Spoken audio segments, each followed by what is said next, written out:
Тәуелсіздіктің бергені ол мына ой еркіндігін, сөз еркіндігіне азат болу. Осыны біріншіден білген адамға.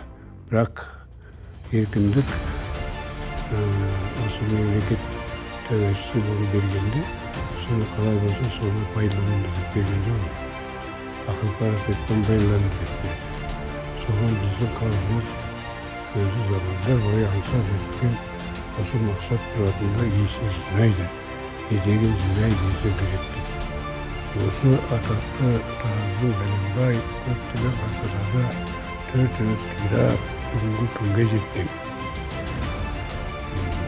Тараз қаласының тұрғындары, Тараз өңірінің тұрғындары біздің бәрімізге сол тәуелсіздіктің 30 жылдығы деген береке үлкен саналы ойлар алып келді.